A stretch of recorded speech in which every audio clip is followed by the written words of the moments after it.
Today, we're going to talk about the topics of 1031 exchanges, right? So one of the most common questions I get in my investor intake calls are, one, what is a 1031 exchange? And two, does Nighthawk Equity allow investors to 1031 into our deal?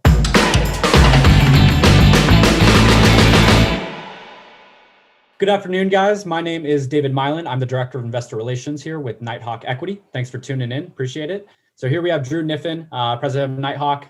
Drew, we know that 1031 exchanges are a way to defer tax liability through real estate, but can you break this concept down a little bit further for me? So 1031 exchanges are simply a way of, even when you sell an asset, basically, effectively, from a tax standpoint, continuing to own an investment property without having a big taxable gain, a big payment to Uncle Sam, right? So let's say you bought a rental property and you had many years down the road, you had a $500,000 gain.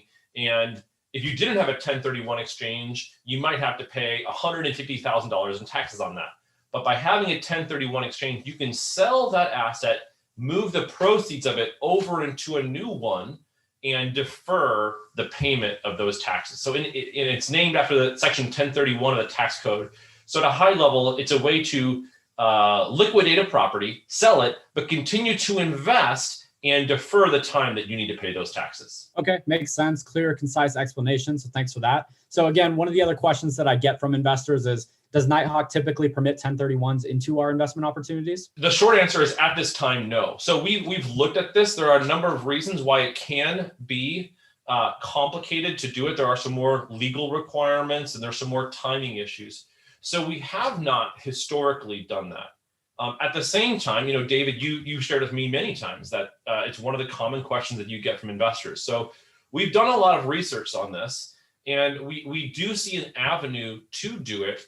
And importantly, to do it in a way that doesn't, what I say is, you don't want to let the tax tail wag the investment dog. So you don't want to let the fear of paying some taxes drive bad investment decisions. And the way that could happen in a 1031 is you sell a property and you only get 45 days from the day that you sell the property to name the next property that you want to buy.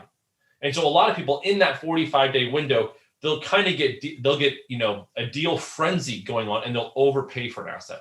So the question for us is, how do we service our investors, find a way to do 1031s, but do so in a way that aligns all of their sales in a sense at the same time, but doesn't drive us to make an investment decision that's hurried.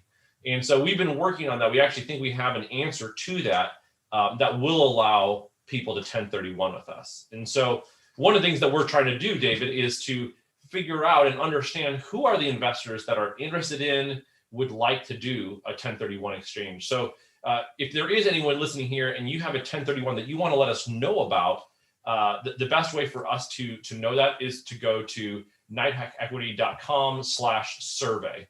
And at that site, you can share with us, hey, I have interest. This is how much I might have as far as gains to invest. And that way we can track those people and have a conversation to make sure that they're included on any initiative that we do going forward on 1031s. With all that in mind, one thing I'd like to do is kind of take a step back and go into how the political landscape affects what's going on with 1031 exchanges, right? So, for instance, the Biden administration. Is the Biden administration going to remove 1031s? I know there's some talk around that. If I'm currently in the midst of doing a 1031, should I lock in my gains now? So you are right. This can be a political lightning rod, and the reason is because over the years, millions and billions of dollars of tax dollars have been deferred, have been effectively prevented from going into the federal government's pocket through 1031 exchanges. Now, the 1031s have been around for a long time, and they've survived administrations of both political parties because it's generally accepted that we want to incentivize and encourage public housing, and we want people to put their money into apartment buildings in order to provide housing for people. Having said all that, during the campaign, a senior official for the Biden administration said that 1031s was one thing that the administration was going to look at removing in order to generate more revenue. That has not been effectuated. We don't know that's going to happen, but it's one thing that's been discussed. And a lot of people are honestly looking at, hey, if I can lock in that transaction now and actually get the benefit of the 1031, I might as well take a bird in the hand as opposed to, waiting a year or two and maybe selling it and losing that opportunity.